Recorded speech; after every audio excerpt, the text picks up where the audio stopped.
इस कहानी की शुरुआत में हमें बताया जाता है 5000 साल पहले एक योद्धा स्कॉर्पियन किंग अपनी विशाल सेना लेकर दुनिया को जीतने निकल पड़ा ताकि दुनिया को अपना गुलाम बना सके। इसलिए उसने 700 सालों तक बहुत सारी लड़ाइयाँ लड़ी और आखिरकार उसकी सेना हार गई। इसी कारण से उसे और उसकी सेना को एक रेगिस्तान में छोड़ दिया गया। एक एक करके स्कॉर्पियन किंग के सभी साथी मारे गए, लेकिन वो अपनी जान बचाने में कामयाब रहा। उस रेगिस्तान में भटकते हुए एक दिन स्कॉर्पियन किंग मिस्र के देवता एन्यूबस का आह्वान करता है ताकि देवता उसकी जान बख्श दे और अपने दुश्मनों को वो आसानी से मार सके। देवता उसकी जान बख्श देते हैं। इसके बदले में वो देवताओं को अपनी आत्मा देने के लिए भी तैयार था। मिस्र के देवता एन्यूबस उसकी पुकार सुन लेते हैं और उसकी जिंदगी बख्श देते हैं। देवता अपनी सेना के साथ स्कॉर्पियन किंग की मदद करने के लिए वहाँ पहुँच जाते हैं और अपनी सेना का सेनापति भी उसे बना देते हैं। इस तरह जंग में उसने अपने सारे दुश्मनों को मार दिया, लेकिन जैसे ही जंग में उसकी विजय का डंका बजता है, देवता एन्यूबस उसकी आत्मा को हमेशा के लिए अपने साथ ले जाते हैं और उसके हाथ से देवता का ब्रेसलेट भी गिर जाता है। वो सेना जो स्कॉर्पियन किंग की मदद के लिए आई थी, वो उसी रेत के अंधेरे में वापस चली जाती है। वो सेना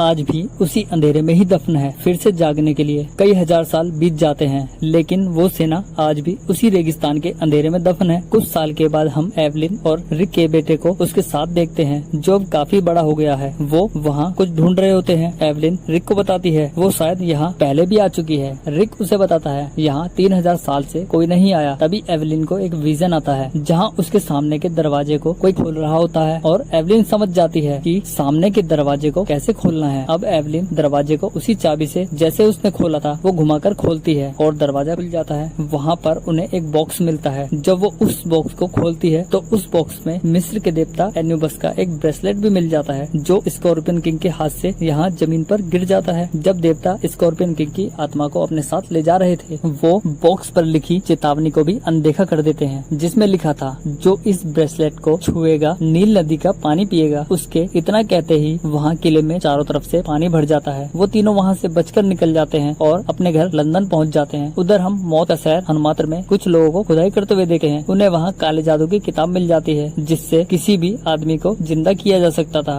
उसके साथ ही उन्हें वो इमोटेप की बॉडी भी मिल जाती है, जिसको वो ढूंढ रहे होते हैं। तभी वहाँ एक लेडी को देखते हैं जो इमोटेप की बॉडी पर हाथ फेर रही होती है। ये लड़की हूबहू इमोटेप की प्रेमिका अनुक्षरामन से मिलती जुलती थी। तभी उन लोगों को पता चलता है कि जो हाथ का ब्रेसलेट वो ढूंढ रहे हैं वो लंदन में है और रिक के पास है। दरअसल वो स्कॉर्पियन किंग का वो हाथ का ब्रेसलेट भी ढूंढ रहे थे, जो स्कॉर्पियन किंग के हाथ से छूट जाता है। इसके बाद लंदन में हम एवलिन के बेटे एलेक्स को देखते हैं, जहां उसने वो ब्रेसलेट बॉक्स से निकालकर अपने हाथ में पहन लेता है। तभी उस ब्रेसलेट से रोशनी निकलती है और एलेक्स को मिस्र के पिरामिड दिखाई देने लगते हैं।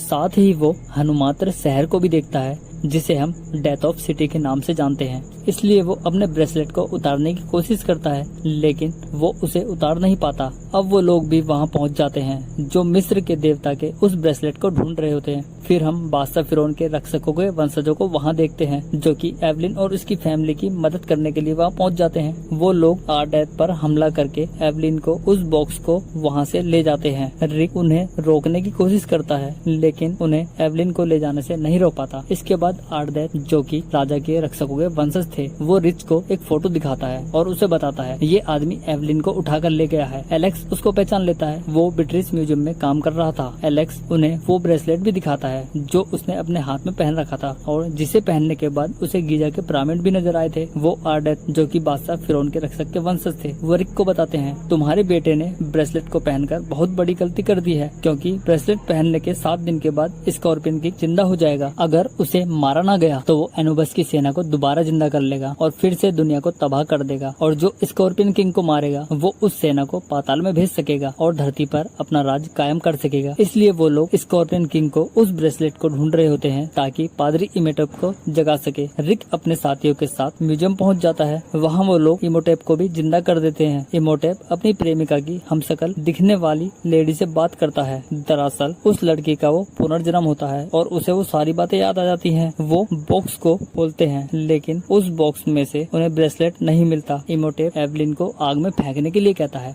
जैसे ही वो लोग एवलिन को आग में फेंकने ही वाले होते हैं कि वहाँ रिक आकर एवलिन को बचा लेता है। वो लोग एवलिन पर और रिक पर हमला कर देते हैं। अब दोनों उनसे बचकर वहाँ से भाग जाते हैं। उधर पादरी इमोटेप ने अपने काले जादू से कुछ मम्मीज को जिंदा कर लिया था और उनके पीछे लगा देता है, लेकिन रिक और उसके साथी उन मम्मी को मार देते हैं। वो लोग अब रिक के बेटे एलेक्स को अगवा कर ले जाते हैं, लेकिन रिक उनके पीछे जाता है पर उन लोगों को पकड़ नहीं पाता। इससे रिक बहुत निराश हो जाता है और एवलिन भी निराश हो जाती है। फिर हम एक ट्रेन में एलेक्स के साथ उन्हीं लोगों को देखते हैं जिन्होंने एलेक्स को किडनैप किया था। वहाँ इमोटेप एलेक्स से मिलता है। वो एलेक्स से एमशेर जाने का रास्ता पूछता है जहाँ स्कॉर्पियन किंग जिंदा होने वाला था, क्योंकि एलेक्स ने जब वो ब्रेसलेट हाथ में पहना था तो उसे वहाँ पिरामिड और वहाँ जाने का रास्ता दिखाई दिया था। एलेक्स इमोटेप को कहता है अगर मैं वहाँ जाने का रास्ता भूल गया तो इमोटेप उसे बताता है अगर 7 दिन के अंदर उस पिरामिड तक नहीं पहुँचोगे तो मारे जाओगे। इसके बाद हम रिक को देखते हैं जो अपने दोस्त के पास जाता है क्योंकि उसके पास एक हवा का बैलून होता है। उसके साथ ही वो सब लोग एलेक्स को बचाने के लिए निकल पड़ते हैं। उधर हम एलेक्स को देखते हैं जो ट्रेन से बाहर निकलकर भाग जाता है। वहाँ एलेक्स को फिर से वही पिरामिड दिखाई देने लगते हैं। वो उस रास्ते को भी देख लेता है जहाँ स्कॉर्पियन किंग जिंदा होने वाला था। तभी वहाँ इमोटेप भी आ जाता है। अब एवलिन को विजन आता है और उसे पुरानी बातें भी याद आने लगी थी। एवलिन को अनुक्सुनामिन से लड़ते हुए देखते हैं जहाँ अनुक्सुनामिन एवलिन से जीत जाती है। दरअसल एवलिन बादशाह फिरौन की बेटी होती है और उसी के सामने इमोटेप और अनुक्सुनामिन बादशाह फिरौन को मार देते हैं। इसके साथ ही रिक बैलून से अपने दोस्तों के साथ उस ट्रेन तक पहुंच जाता है जिसमें एलेक्स को अगवा कर ले जाया गया था, लेकिन ट्रेन में चारों तरफ देखने पर भी उन्हें एलेक्स कहीं नहीं मिलता। वो उस जगह अंदर जाते हैं जहाँ एलेक्स ने बनाए हुए रेत के कई किले मिल जाते हैं। अब उन्हें पता था कि आगे कहाँ जाना है। वो उस मंदिर तक पहुँच जाते हैं।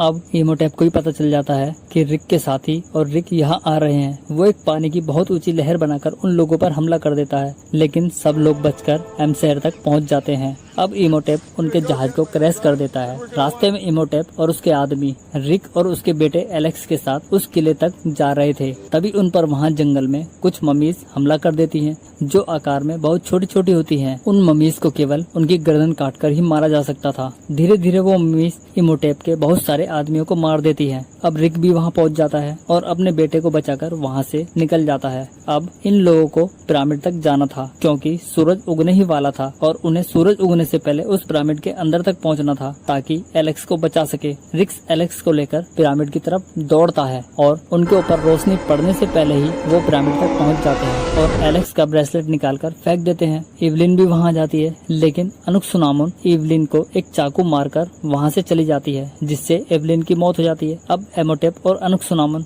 महल में अंदर चले जाते हैं। वहाँ कोई काली छाया आती है और वो इमोटेप की सारी शक्ति को अपने साथ ले जाती है। अब इमोटेप के पास कोई शक्ति नहीं थी जो कि महल में जाते ही स्कॉर्पियन किंग ने वापस ले ली थी। वहाँ हम इमोटेप के एक आदमी को देखते हैं जिसके हाथ में ब्रेसलेट था। उसके सामने एक स्कॉर्पियन किंग का बहुत बड़ा साइन था। वो उस साइन के छेद में अपना हाथ डालता है जिसमें उसने वो ब्रेसलेट पहना हुआ था ताकि वो स्कॉर्पियन किंग और उसकी सेना को जगा सके। बादशाह फिरौन के रक्षकों के वंशज भी वहाँ अपनी सेना लेकर पहुँच जाते हैं ताकि स्कॉर्पियन किंग की सेना को मार सके। तभी एलेक्स को याद आता है अगर हमारे हाथ में जादू की किताब लग जाए तो हम एवलिन को दोबारा जिंदा कर सकते हैं, लेकिन उसके लिए मिस्र की भाषा पढ़नी आनी चाहिए। एलेक्स बड़ी चालाकी से उस किताब को चुरा लेता है और मंत्रों को पढ़कर अपनी माँ को जिंदा कर लेता है। उधर एमुनस की सेना भी जाग चुकी थी और स्कॉर्पियन किंग भी जाग चुका था, जिसकी बिच्छू जैसी बहुत सारी और बहुत बड़े बड़े हाथ थे। वो रिक को मारने की कोशिश करता है, लेकिन रिक उसे भाले से स्कॉर्पियन किंग को मार देता है और उसकी सेना भी नर्क में समा जाती है। तभी बादल भी काले धुएं से भर जाते हैं और वहाँ बहुत बड़ा तूफान आ जाता है। इमोटेप और रिक एक गहरी खाई में लटक जाते हैं जो कि नर्क का द्वार था। एवलिन रिक को खींचकर बचा लेती है और अनुक्सुनामिन वहाँ से भाग जाती है। उस नर्क में गिरकर इमोटेप मारा जाता है और अनुक्सुनामिन को भी वो कीड़े खा जाते हैं। अब वो जगह भी धीरे धीरे रेत में धंस रही थी। तभी वो सब उस किले के ऊपर खड़े हो जाते हैं। यहाँ रिक का दोस्त उस बैलून को लेकर पहुँच जाता है।